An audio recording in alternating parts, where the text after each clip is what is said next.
Welcome back to our videocast series, The Data Wire, where we go beyond the press releases to explain what's really happening in the world of IT and data and why it matters to you. Once, software was eating the world. Then data was eating the world. Hardware? That was the boring part. But today, the venture capital world, which spent the last decade betting on software, is pouring billions back into hardware startups. The current NAND crisis has us all thinking, how can we get more efficient in how we leverage the hardware we have? Well, my guest today has lived in that world. A trained electrical engineer with deep roots in CPU and chip design, he's one of the rare people in enterprise technology who can explain why this moment is real and why this hardware renaissance is only getting started. Welcome to the show, Hari Kannan. Hari, why don't you take a moment to introduce yourself? Thanks, Shawn. Great to be on. Great to be on the show. Thank you. I've been at Pure Storage or Everpure as we're now called, for about 12 years. My background, as you mentioned, is in electrical and computer engineering. I have an advanced degree in computer architecture, and before my current role at Everpure, where I lead hardware architecture for our products, I used to be a CPU architect. I used to be a chip designer over at Apple and worked on the first ARM CPUs that went into the iPhones and the iPads. Over at Pure, I've also spent a lot of my time on hardware. When I first came to Pure, I came when FlashBlade, as it's now called, was just a sort of was a twinkle in Coz's eyes, and we knew that the company wanted to go start another product to augment FlashArray, which was at the time still a startup. We wanted to go build something that was scale out and then attack the unstructured data market. But even back then, we knew that the way to building an efficient system was actually hardware-software co-design. So the reason I came to Pure was to kickstart that process and to actually build some custom hardware capabilities at Pure. So when I came in, we started building effectively ASIC equivalents on FPGAs, because that's the best way that you start with prototyping and the way that companies can get into some of the benefits of hardware without actually going through the whole process of taping out chips and all of the R&D that entails. So we built FPGAs to serve as flash controllers back in the day because you couldn't get large drives. When I came in, we were a large SSD was probably half a terabyte at best, and terabyte was way pushing the boundaries. And we came out with 16 terabyte drives and a way of packaging NAND chips and ASIC, effectively FPGA controllers that served as flash controllers, to build a 52 terabyte modules. So that's kind of my background and sort of why I came to Pure. And since then, I've been working on a plethora of products that we've put out over the last few years. Okay, so look, a lot to unpack in all of that. You were talking about half a terabyte drives. I think it was Bill Gates who said nobody would ever require more than 64K of memory. Right. Predictions and statements are always time bound. What can I say? But the world is moving fast. But whether we look at, there's a great book called Chip Wars for those of you listening along who want to kind of dive into the origin of, the original microprocessors and what happened. We've all heard about Moore's Law. We've heard about the death of Moore's Law. But maybe give us a crash course, 50 years of the Silicon Plateau. And why is it finally cracking now? Why are we really at this key inflection point? It's amazing. I feel like over the course of Silicon, right, I think every few years, there's sort of an existential crisis of, has Moore's Law finished? Is it dead or is it still evolving? And then the industry as a whole manages to find a way to keep it going. I think Gordon Moore himself said that he never intended that, or he never in his wildest dreams thought that things would continue as far as they did. So back in the late 90s, early 2000s, it was multi-processors, it was multi-threading, and CPUs were hitting up against the frequency wall, and there wasn't much further they could go because pipelining had become so deep. It was kind of ridiculous as to how there were 60-stage, 70-stage pipelines within CPUs. If you remember the gigahertz wars back from 25 years ago, people were trying to push 5 gigahertz or 6 gigahertz. And then kind of all of that unraveled when, as an industry, we figured out that a better way for designing stuff was to go multi-core, multi-thread, et cetera. So things have definitely evolved since then. And look, I have to say that the last 5 years have probably been some of the most interesting years from a computer architect's perspective. Because just when you thought that, okay, we've done everything that we can with CPUs, here comes the AI revolution, and now you have a whole class of XPUs, right? You have started with the GPUs or the GPGPUs as NVIDIA was building then, and then you get into chips that are built for training and then built for inference, and now XPUs, right? Like you go and you have a kernel that you want to harden, and then you build a chip around it. So it's quite remarkable. So I think all of that has given a new lease of life to the computer architect, and at the end of the day, I think it goes back to just basic hardware software co-design principles. If you're performing a kernel that can benefit from some sort of a hardware offload, then you go do that, and then you make sure that data can flow in and out of that kernel as fast and efficient as possible. Like hardware is good at certain tasks. It's good at things that are massively parallel. It's good at things that are infinitely well describable. But it's not good at stuff that requires, pointer chasing or requires heavy control loops. And that's really the genesis of why there have been so many chips built around inference and training. It's because you take these matrix multipliers, you take these well-defined functions that can be hardened in silicon, and then you build pipelines and pathways for data to flow in and out of them at massive speed.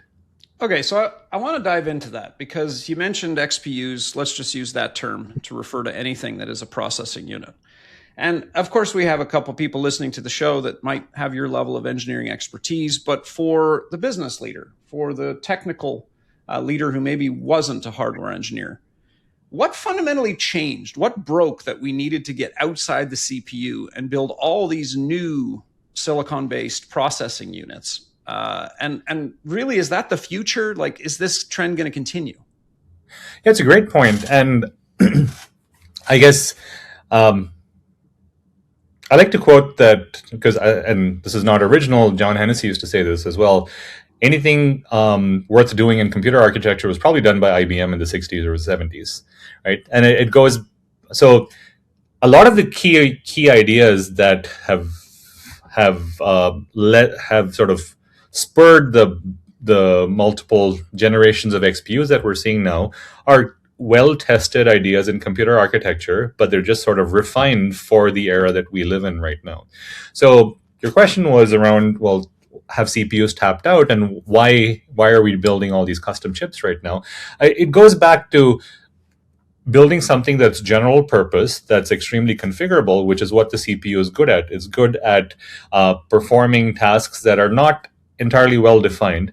But if you look at the history of CPUs, as and when a task became more describable and more predictable, computer architects have always looked to go and harden that and to speed it up. So examples of that would be, if you're familiar with the Intel or AMD world, there have been vector instructions, and there have been vector processing units that have been embedded within the CPUs. Now, these have been wider instructions and sort of purpose-built silicon that has been added over generations to go and do tasks such as multiplication. Right, so that's one example of this. You see similar examples in the GPU world. So this is why you have, for those of you familiar with instruction set architectures, stuff like AVX, etc.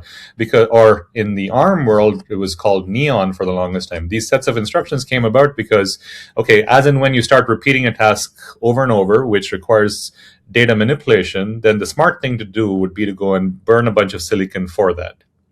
And what we're seeing right now is really taking that to the next level, because a lot of what is happening with inference or training is data manipulation. It's really matrix multiplication, matrix manipulation, which again is very well describable as a math problem. And something that is that massively parallel and that describable as math is pretty easy for a computer architect to lay down in terms of gates, because all of this just flows into and NAND or NOR gates. It's pretty easy to describe that, and hence you see this plethora of chips which are fundamentally built around matrix multipliers, and then a bunch of control logic that sits around it. The irony is that while the bulk of the emphasis of how data flows is around the matrix multiplication, almost all the complexity is hidden in all the control that makes all of this stuff work.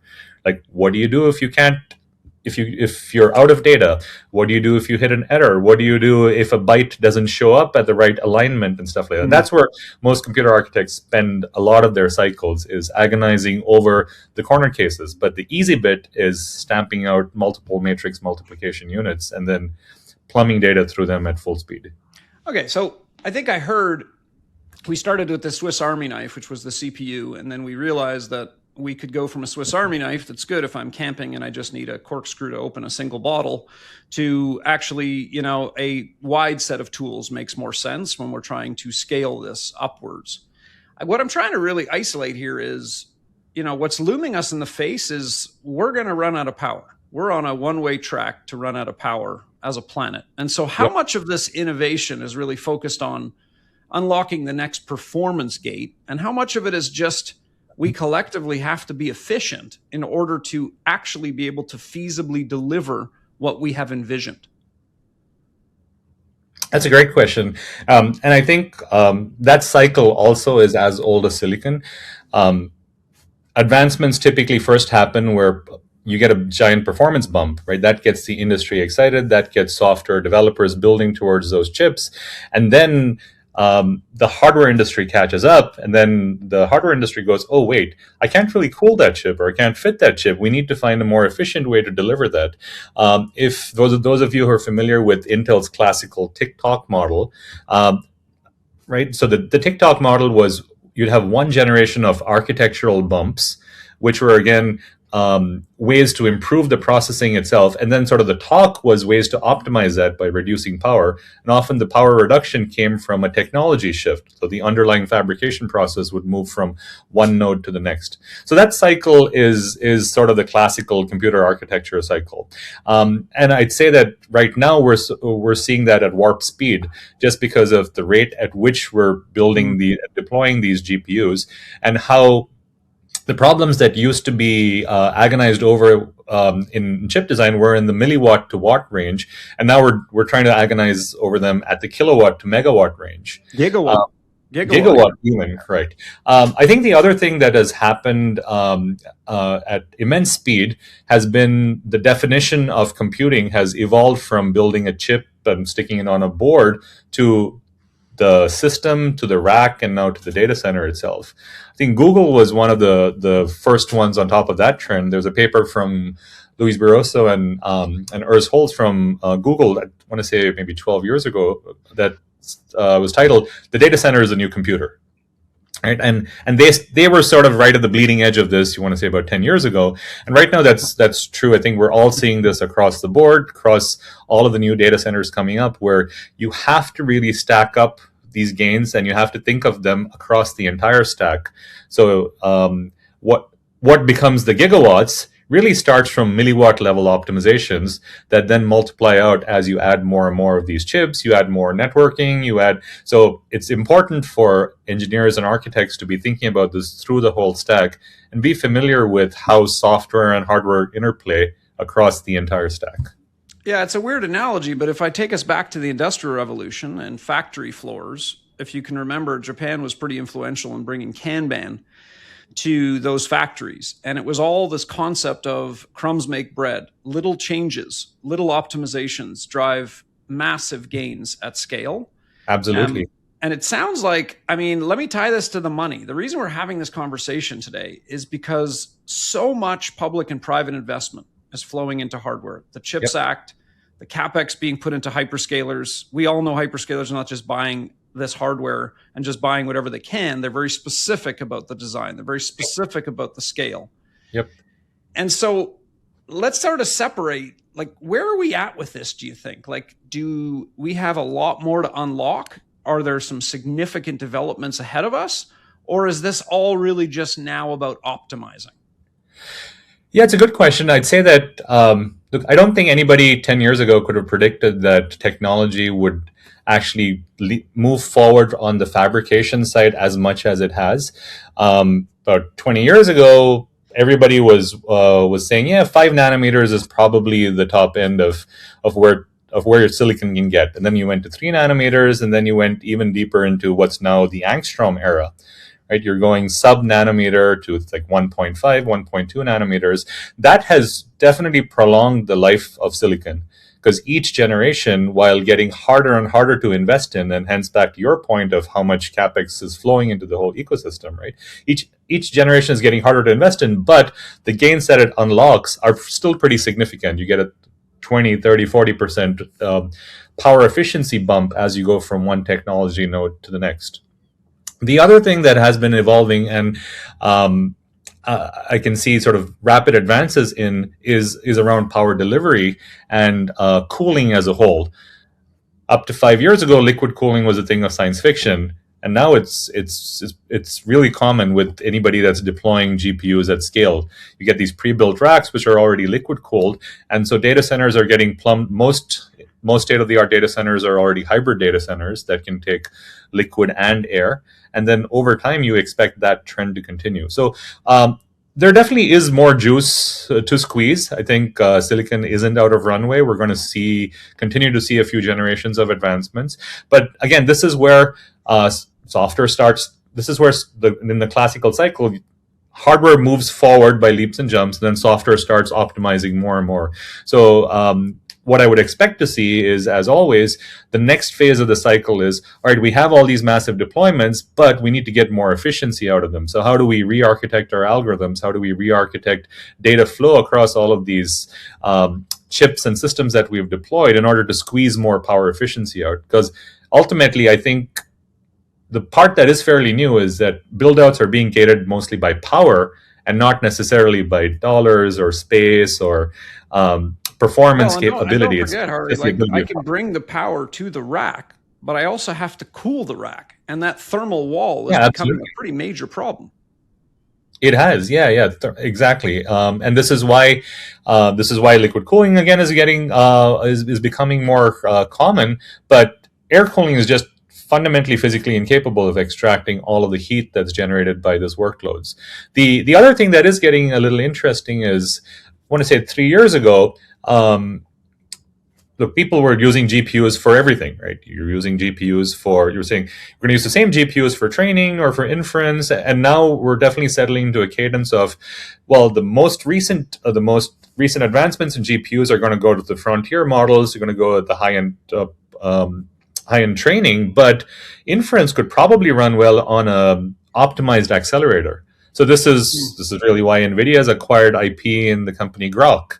And then as part of the reference architectures that they're pushing out, there's a combination of the latest Blackwells and Rubins, etc., that are combined with more energy optimized and power optimized inference engines.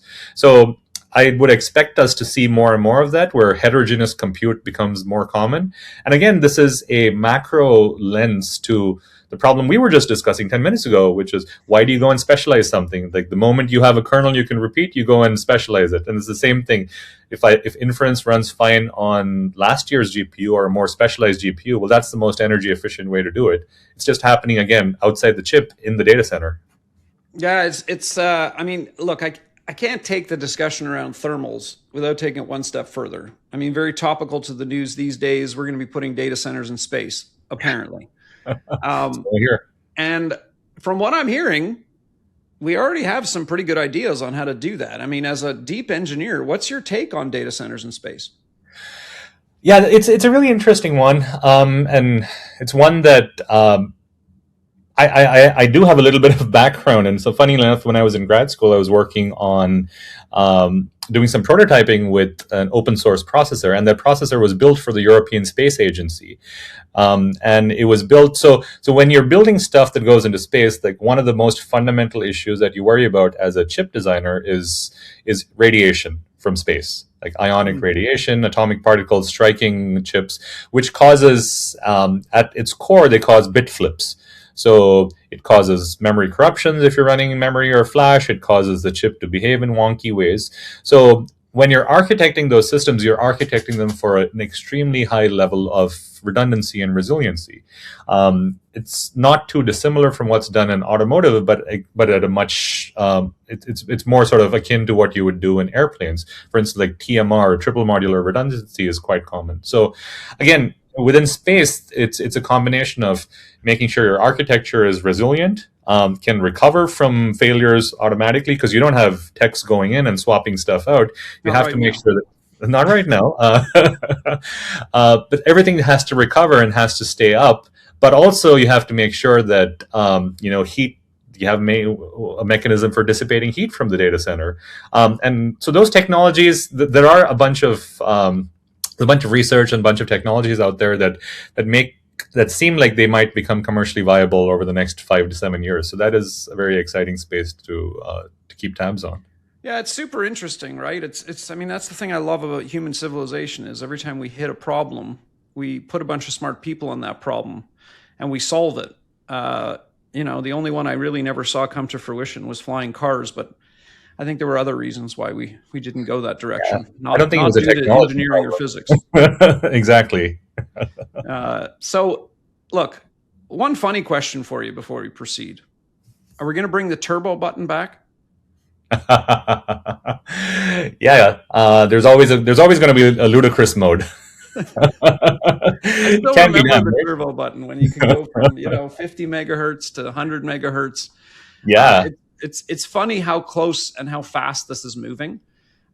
Give us some projections, Hari. I'm going to put you on the spot. So you talked about 1.8 nanometers as the current chip size, and you talked about us entering this Angstrom era, which I assume is the next measurement below nanometers. Yeah. How small can this get? It's a great question, and it definitely feels to me like it's harder to get much smaller than angstroms. Um, I mentioned earlier that every technology node is sort of an exponential increase in complexity compared to the previous one. Because as the reticle size keeps shrinking, as those nanometers, angstroms keep shrinking, the amount of leakage that you have to deal with, the amount of wastage that happens, that just keeps increasing exponentially. It's not too dissimilar from what you see with media or NAND. I joke often that QLC is kind of unique in technology, QLC NAND, that is, because with NAND, with most technology, you're used to things getting faster and cheaper and more efficient, etc. NAND's one of those that just gets crappier over time. But the only reason it's offset is it gets cheaper. So for silicon as a whole, I'd say that that's also true. It's like how much of that leakage and how much of the wastage can be overcome by the power efficiency that we're able to gain from the next generation. That's going to be interesting to keep an eye out for. I do think that we're getting pretty close. There's a few more nodes left, but it's getting harder and harder to build them, and they're going to have to start getting spaced out a little more. Beyond that, there's been a bunch of research for many years on alternative technologies. I think carbon nanotubes are the ones that I think have had the most traction, but they still don't seem commercially viable to me. Quantum is really interesting, but it's also one of those that's probably multiple years out. There's 2 or 3 large players globally that are investing heavily in this, and a couple of them being, say, Google and IBM, gives me hope that there's actually there is some wood behind that fire, and those technologies may come to fruition, but they're easily a decade out. Wow. Okay. So as we wrap up the show, one piece of advice. Let's take Hari back to 22-year-old Hari, just exiting school, entering the world. What kind of advice do you have for folks entering this space right now where we are? How do they get the maximum return on the career that lies in front of them? It's a great question. I would say don't box yourself in to the area of the stack that you happen to be working on. We kind of hit that earlier on, but really the data center is the new computer.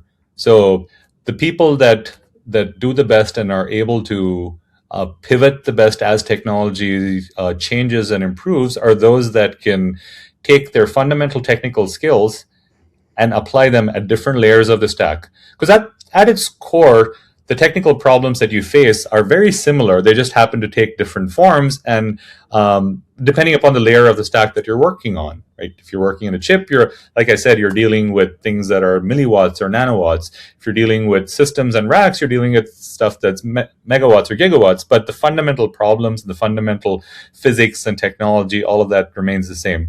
So don't be encumbered by the box you're in, and then be curious, and then expand yourself to understand everything that's happening across the entire data center. I love how you put that. I'm going to wrap there. Hari, thank you for being here. To our listeners, please like and subscribe so you don't miss an episode of The Data Wire. For more data, tech, and IT news, check out thedatawire.com. And for all our listeners, and on behalf of Hari, thank you, and we'll see you next time.